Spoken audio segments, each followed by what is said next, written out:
All right, now I want to show you some multiple regression examples from the published literature. This is actually really easy to do because there's a lot of published literature out there that uses multiple regression. Here's an example from a recently published study. It got a lot of press, actually. It is called Unpacking the Mascot Debate. Native American Identification Predicts Opposition to Native Mascots.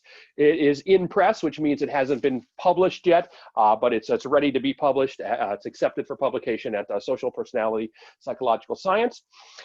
They examined the relationship between a number of variables and support for Native American mascots, in particular the Native American mascot of the Washington football team, whose name I will not say because it's racist.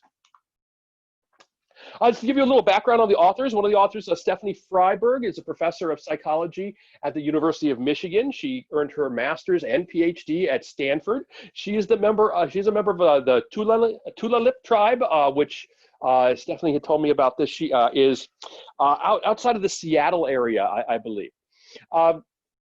She does research on how social representations of race, culture, and social class influence the development of self, psychological well-being, and educational attainment. Another one of the authors, Arianne Easton, is an associate professor of psychology at Berkeley, having earned her master's and PhD at the University of Washington. And from her faculty webpage, it says, "My work aims to shed light on how we think about and behave toward diverse others within a complex society riddled with inequality, how we facilitate positive change." She's been doing some really interesting work that I really got a lot of respect for. It's really great. Here's a table from their study looking at the predicting opposition to the Washington football team's name. This is a study of Native Americans, of people who were Native Americans. A few things about this. You see a lot of variables here: age, level of education, gender, political orientation. Oftentimes within multiple regression models, you'll see variables like this placed in there, because what the researchers are interested in is, after you account for these demographic characteristics, do the variables that you're interested in still have an effect? Are they still relevant?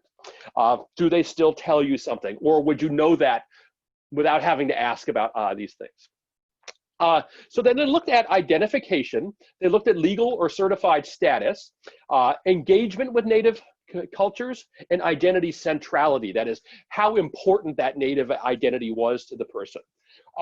Generally, what they found was younger, more educated women and liberals opposed the team name more strongly, and greater engagement with the Native culture, greater identity centrality related to more opposition.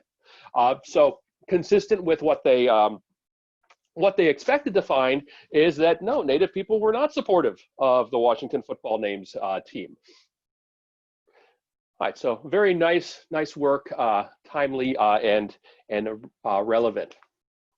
Next example is from a study by Keon West. I really like this study. It is called "Does Contact Matter? The Relative Importance of Contact in Predicting Anti-Gay Prejudice in Jamaica." The reason why that is such an interesting question is, as Keon writes, and Keon is from Jamaica. As Keon writes in the paper, Jamaica is perhaps the most is one of the most homophobic societies in the world. So if we can see these effects of favorable contact on anti-gay prejudice, even in that sort of environment, that would really speak to the power of this. A little bit about Keon's background. He's a reader in psychology, which is a professor in psychology at Goldsmith University, which is in London. He's currently the president of the Society for the Psychological Study of Social Issues. That's where I know him from. We both are on their council. And he's received numerous international awards for research, teaching, media engagement, and social activism. He also is the co-host of a very popular TV program in the UK called Naked Beach, which is about body image and getting people to improve their body image through embracing being naked in front of other people.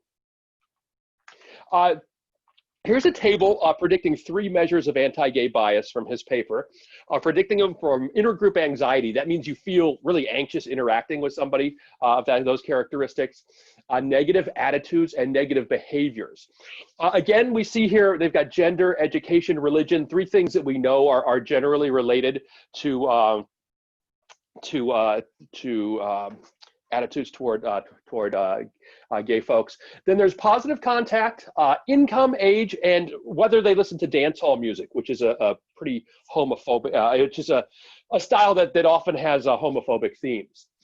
Their primary, the Keon's primary interest was the primary variable of interest was positive contact. That was associated with less intergroup anxiety and less negative attitudes, even in one of the most homophobic societies in the world, giving really strong evidence to the idea that this contact improves intergroup relations.